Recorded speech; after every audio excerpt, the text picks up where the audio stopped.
Welcome back, viewers. We're still here in Scope with me, Waqar Rizvi. Now, there is a bit of a scandal brewing, isn't there, with the U.S. military sending home now Navy SEALs from Iraq due to what it says was a deterioration of good order and discipline that caused their commander to lose confidence in the team's ability to accomplish their mission.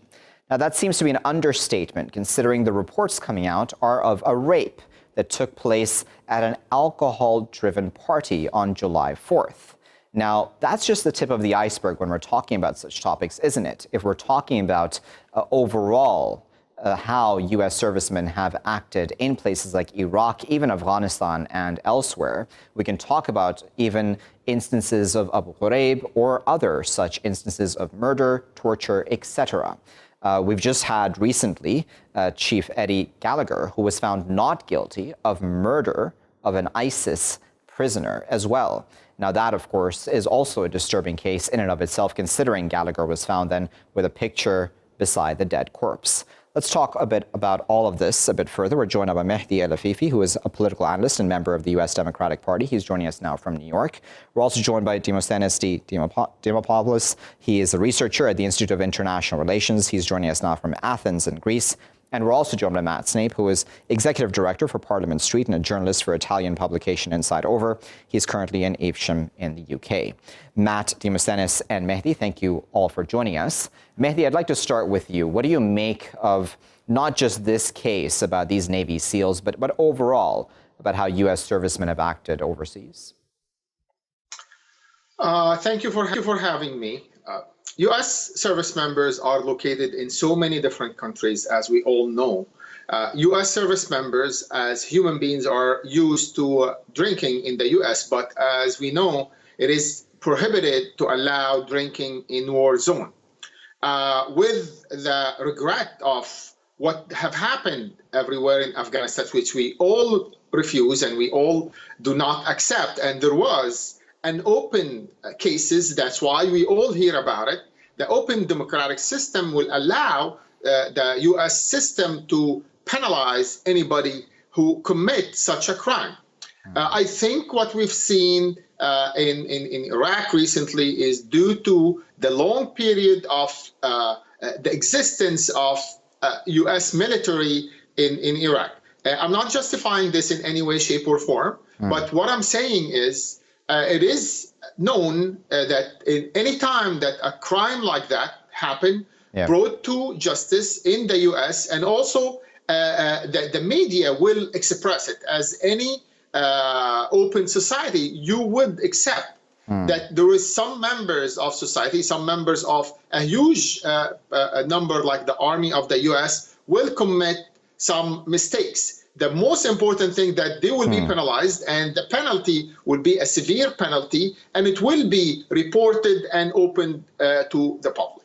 Okay, Demosthenes, I wonder where your thoughts are on that, because, you know, I can go back to the example of just these Navy SEALs themselves. They refused to cooperate with an investigation into a rape that occurred by one of their own members, pleading the Fifth Amendment. That in and of itself raised alarms within the Navy and within the U.S. establishment. And then, of course, we have the case of Eddie Gallagher, as I pointed out in my introduction, who was accused of murdering an ISIS prisoner and, in fact, of another murder possibly as well. What are your thoughts on that? The thing is that, the U.S. military is considered to be the best military force on the planet. And specifically, the Navy SEALs are considered to be the top of the top, the absolute elite. They are the people that were responsible, for apprehending and killing Osama bin Laden.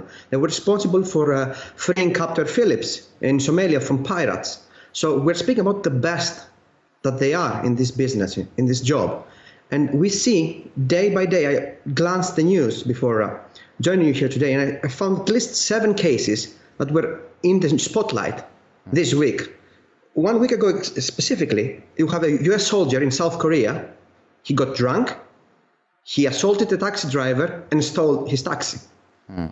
So it's an event that happens continuously, repeatedly. We have, even at the moment, the Air Force General, Mr. Hinton, that is being confirmed, is going to be confirmed, is discussed to be confirmed as the Vice Chairman of the Joint Chief of Staff in the US, the second highest military position. He's accused of sexual misconduct. So there is an issue. Definitely, there are issues that exist in all societies, and the army, the military is a continuance of the society. But when you have the Navy SEALs, people that you accept to be the top of the top, you expect absolutely the best from them.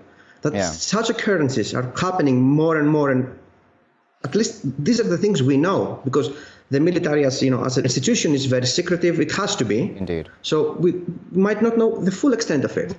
And that's a very good point, Demosthenes. If you allow me, I want to put that to Matt. Matt, it is a good point, Matt, that the Navy SEALs are the best of the best, are the very elite forces that the United States would bring forth overseas to serve. I wonder if these issues exist within them. And we're just talking about issues that right now about sexual assault just within the ranks themselves. But then we also have the bigger issue, arguably bigger issue, about how they treat others, about how they treat Iraqis and Afghans and others throughout their time serving, their tenures there. What do you make of those issues? Well, I think we need to remember this problem is is not representative of the U.S. Navy SEALs as a whole. I mean, as you say, it's one of the finest forces in the world. I think if there are individual cases where soldiers are abusing their position, then they should absolutely be brought to justice. But whilst the threat of ISIS exists in the world and the US has not completed its job yet abroad, we need to, the Navy SEALs generally need to have the full support of the US government at all times. And those, like I say, those individuals need to be punished if necessary. But overall, I think they're doing a very good job abroad trying to stop the threat of ISIS from spreading across the globe. So it'd be correct to say then, Matt, that you would not agree with the argument that there is a bit of a leniency on the part of the U.S. establishment when it comes to holding to account some of these U.S. servicemen who have committed what can be arguably called atrocities towards Afghans, Iraqis, etc.? Well, I think there's certainly in the establishment, I think both the Democrats and the Republicans are united in throwing their full support behind the armed forces. And I agree. There is a certain element of whereby the establishment are trying to probably bury these issues. But unfortunately, regardless of whether they're Navy SEALs or not, they need to be punished for sexually assaulting or individuals or abusing their power, as does any other individual who commits these sorts of crimes. So it shouldn't be one rule for armed forces. As much as the US appreciates, as much as any country appreciates their sacrifice, they should be treated under the law the same way as any other individual who commits a crime. Okay, so Mehdi, I wanted to ask you then, if I may, I'm going to use this example over and over again because I find it's just mind-boggling. This example of SEAL Team 7 Chief Eddie Gallagher, who has been found not guilty of murder. The details, Mehdi, are so disturbing. Not only has he been accused of stabbing a wounded ISIS fighter, and though, yes, none of us would have any kind words to say about any ISIS fighter, regardless, everybody has their human rights, especially as prisoners of war or otherwise. And then B, for him then to take a picture beside the dead corpse, yet to walk free. Because somebody else confessed to it, and that too because that person was given immunity. And then there are other details about Gallagher's case which are disturbing as well, which I won't get into because they're quite graphic. But what are your thoughts about that, Mehdi? That does seem to be, a proof, if for many around the world, that listen, the U.S. is too lenient on its servicemen. I don't agree on this analysis. I know that the U.S. is not lenient at all. It's actually the opposite. The military is very strict when it comes to crimes within the ranks. But we got to understand that the U.S. forces is huge. And not only that, because you used the example of Iraq and Afghanistan, let's be truthful. A lot of these people that were accused are contractors. The U.S. uses contractors in places like Iraq and Afghanistan, and also there was some in everywhere around the world. When it comes to the specific case that we're talking about, the judges only have to take with whatever evidence he have. So the issue that Gallagher walked away is maybe it's emotional, but the reality is there is a court that made this decision. And the best thing is that we're talking about it here. It is open society. In many other countries, you want to tell me that we have angels in other militaries around the world, especially the ones in the Middle East and Africa.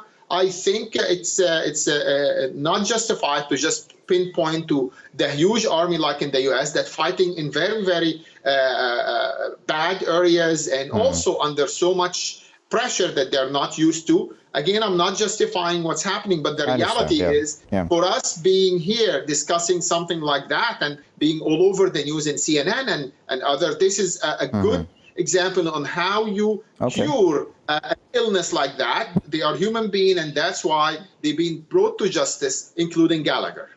Okay, so Demosthenes, then I think that we're being too harsh then, because are we just taking a few examples and making a mountain out of a molehill? But there are many other examples that I can refer to. Of course, the hazing death of another Special Forces Sergeant Logan Melgar in Mali, and many such other cases. And the Navy SEAL, essentially their head, is senior enlisted leader, of SOCOM, has said that remain calm, everything is fine. These are just a few bad apples. Is that the case, Demosthenes? It possibly could be. As I said, we don't know the full extent, and we possibly cannot know because, as I said, some stuff are very top secret.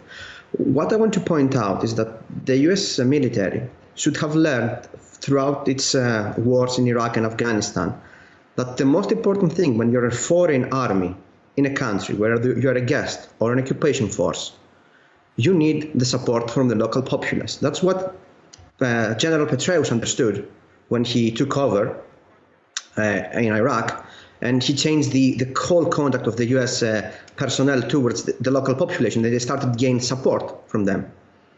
These actions, whether they are some bad apples or they're a bigger endemic problem, which we don't know and can't possibly know, is a huge risk to the US operation capabilities and even to the US, let's say, reputation to this world. Because even if for Afghanistan is to have peace, with the Taliban, you need people not to be disliking, the United States of America. And such actions, whether they're single actions from specific individuals that do not, represent the whole US military system, obviously, which they don't, it turns the local population against them. And that's how, let me point this out, that's how ISIS was created. ISIS was created in the prisons that were in Iraq, where people which are already radical or, prone to be radicalized, were treated poorly, them and their families and everybody else, and then they turned to extremist ideologies, and they became ISIS. And on that point, Demosthenes, I want to put that to Matt then. Matt, a thought from you. I wanted to ask you, do you think that there's an understanding of the resentment that may exist on the part of Iraqis, Afghans, and others, where the U.S. Has been involved heavily, and U.S. servicemen have been involved heavily, and there have been instances where they have abused their authority while in the country? And do you also, I wanted to add this on as well, do you also think that the political situation back home in the U.S. with a fairly right-wing president currently in power and the way he speaks about foreigners in general, do you think that also plays into how U.S. servicemen may act abroad?